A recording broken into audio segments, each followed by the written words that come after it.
Bismillahirrahmanirrahim. Assalamualaikum warahmatullahi wabarakatuh. Balik lagi kita di channel Sumber Dakwah Official. Nah, ini kalau saya lihat makin lama makin miris. Entah dari mana narasi itu mulai berkembang sampai mengatakan katanya pemilih 02 itu adalah orang-orang SDM rendah.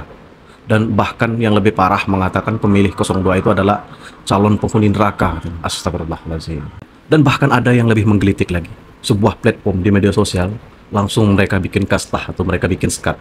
Jadi seakan-akan selain media X, media yang lain mereka sebut media yang ya hanya perkumpulan orang-orang tidak terdidik, hanya perkumpulan orang-orang SDM rendah katanya.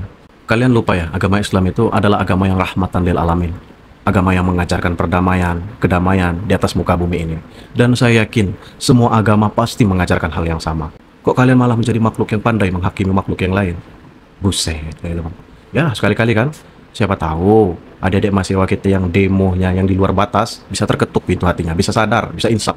Nah, ini ada semalam kejadian yang pokoknya tak layak, tak baik untuk dicontoh dan ditiru untuk adik-adik mahasiswa yang lain. Ini kejadian di Makassar kalau tidak salah. Ini demo, pokoknya bikin saya kaget. Demo ini mungkin menurut saya bukan lagi demo ini sudah kelewatan, sudah di luar batas. Kok sampai membakar gedung DPR?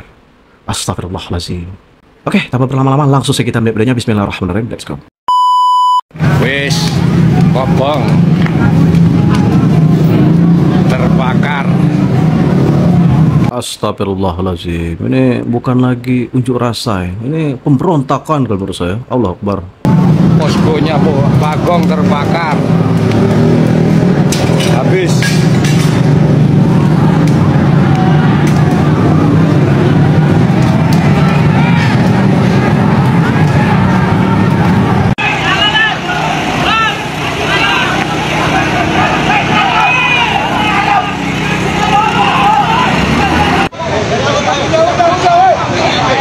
Biar,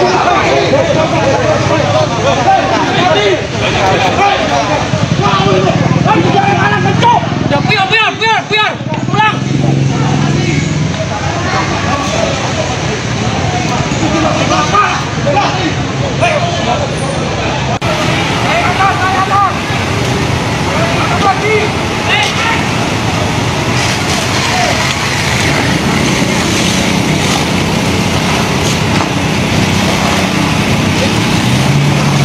Pengumuman resmi atau naskah-naskah yang beredar yang mungkin resmi itu kecenderungan ke arah kembali dufungsi tidak ada lagi ya.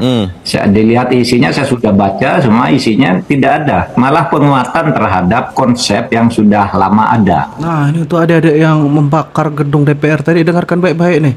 Pertama begini, konsep itu Panglima itu dibawa langsung Presiden itu sejak dulu. Iya. Begitu. Yang kedua, Menteri Pertahanan adalah pemegang kewenangan strategi dan penyediaan alutsista dan semacamnya gitu yang sifatnya administratif, logistik gitu. Diatur oleh atau dikoordinir oleh Menteri Pertahanan itu lama. Kemudian sekarang penegasan bahwa TNI anggota TNI yang aktif di jabatan sipil itu harus mengundurkan diri atau minta pensiun kecuali di dalam 16 yang sudah disebutkan karena memang ada permintaan atau ada irisan tugas-tugas ke pertahanan gitu. Nah, dari situ menurut saya tidak ada yang kembali ke dui fungsi. Pasal 47 ya yang menambah dari 10 menjadi 15 atau 16 institusi yang bisa dimasuki sipil itu dianggap itu kembali ke dui fungsi. Tapi sebenarnya itu sudah ada jauh sebelum ini semuanya ya. Yang sekarang ditambahkan itu seperti BNN, Badan Pengelola Perbatasan, kemudian terorisme dan sebagainya, kejaksaan ini sudah ada semuanya, cuma ada di berbagai peraturan perundangan lain. Jadi sebenarnya tidak ada tambahan kalau institusi yang mempunyai pintu untuk dimasuki oleh TNI malah dikurangi satu, KKP Kelautan dan Perikanan itu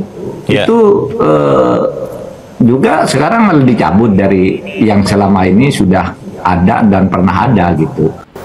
Viral lagi nih Tribuners, tuduhan kalau ijazah Pak Jokowi palsu.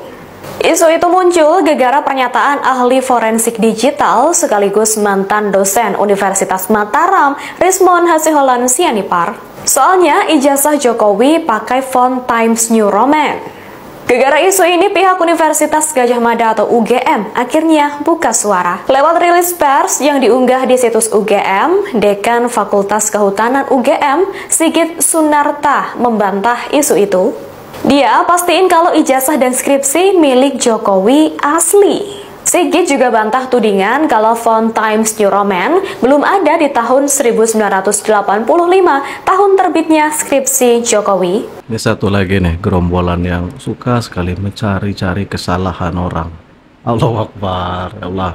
Menurut Sigit, font Times New Roman itu udah sering dipakai mahasiswa di tahun 1985. Selain itu, UGM juga upload beberapa foto waktu Jokowi masih jadi mahasiswa. Hal itu juga jadi bukti kalau Jokowi memang pernah kuliah di UGM. Gimana pendapat Tribuners? Ternyata yang nentuin masuk surga atau neraka itu bukan dari pahala teman-teman, tapi dari voting. Kalau lu voting 02, lu udah pasti masuk neraka dan punya tiket neraka. Kalau lu nggak voting 02, lu udah pasti dijamin masuk surga. Begitulah narasi yang sekarang lagi muncul di berbagai sosial media, dan ini sangat-sangat toksik banget menurut gua. Seakan-akan mereka itu punya hak wewenang yang melampaui Tuhan. Mereka itu udah playing God istilahnya. Bisa menentukan yang mana orang yang masuk surga dan mana yang masuk neraka. Padahal ini lagi di bulan Ramadan loh. Parah sih. Lagi di bulan Ramadan, bukannya nyari pahala, mereka malah nuduh-nuduh orang masuk neraka dan surga berdasarkan perspektif mereka sendiri yang mereka bangun sendiri. Akhir itu hak prerogatif Tuhan. Kita nih sebagai manusia nggak punya hak untuk menentukan orang lain masuk surga atau neraka gitu. Dan ini bener-bener toksik. Dan ternyata tren ini awalnya muncul di X, dan ternyata udah mulai masuk ke TikTok nih. Gue harap di TikTok ini bakal bersih dari orang-orang kayak gitu. Gue juga dulu adalah korban politik seperti itu teman-teman. Gue dulu menganggap orang yang berbeda pilihan sama gue tuh kafir. Orang yang berbeda pilihan sama gue tuh masuk neraka. Gue tidak mau mengulangi kesalahan yang sama, dan gue gak pengen kalian mengalami kesalahan yang pernah gue alamin. Politik itu cair teman-teman. Politik itu cair. Kadang teman, kadang lawan. Lu inget gak dulu Anies sama Ahok serival apa? Tiba-tiba jadi temenan, dan kita nggak bisa tahu nih ke depannya. Mungkin Prabowo sama Anies berteman nyapres di 2029. Kita nggak ada yang tahu. Politik itu cair. Jangan sampai kayak kalian tuh baru melek politik teman-teman. Coba pelajarilah, dan jangan sampai kemakan narasi receh kayak gini yang menentukan surga neraka berdasarkan votingan tuh. Dulu program Anies DP Rumah 0% gagal, nggak ada yang nyalahin pemilihnya Anies. Jawa Tengah 10 tahun dipimpin Ganjar jadi provinsi termiskin nomor 2 di Jawa. Nggak ada yang nyalahin pemilihnya Ganjar. Cuman sekarang aja apa-apa menyalahkan pemilih 02. Mungkin ini kali ya guys ya, kemunduran demokrasi di negara kita ini. Kenapa happy banget?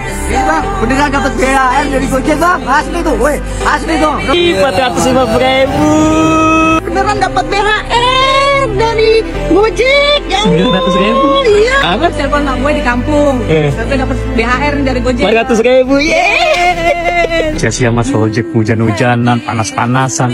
Nih mas, BHR saya 250.000. Mas, alhamdulillah jumlahnya gede banget.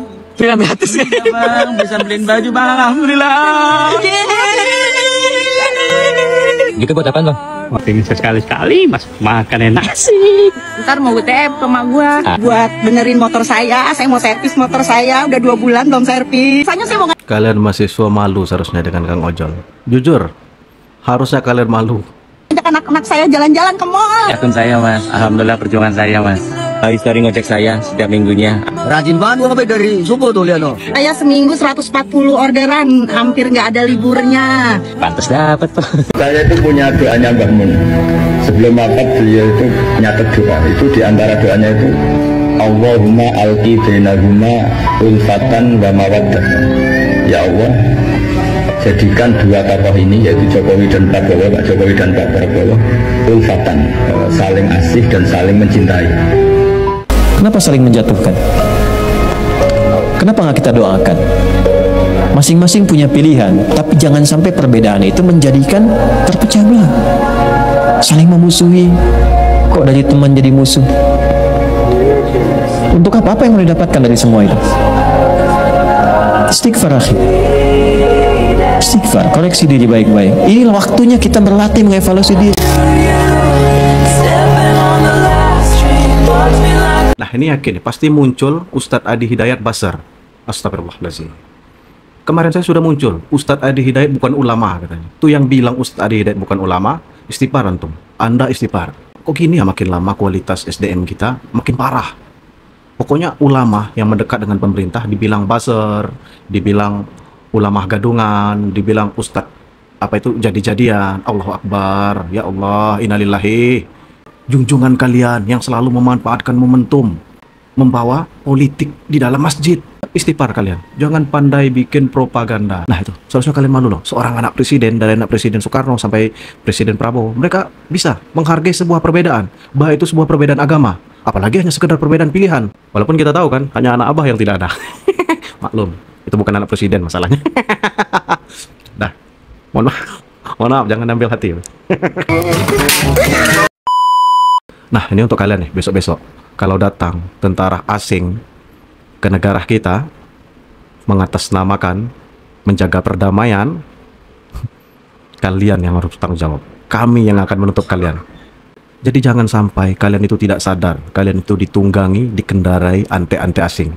Dah, pokoknya salam cerdas, salam waras. Pokoknya kami akan selalu mendukung Pak Prabowo dan Mas Gibran. Kami akan selalu percaya dengan Pak Prabowo dan Mas Gibran. Dan kami tidak akan pernah menyesal dengan pilihan kami Pak Prabowo dan Mas Gibran. Dah, saya akhiri.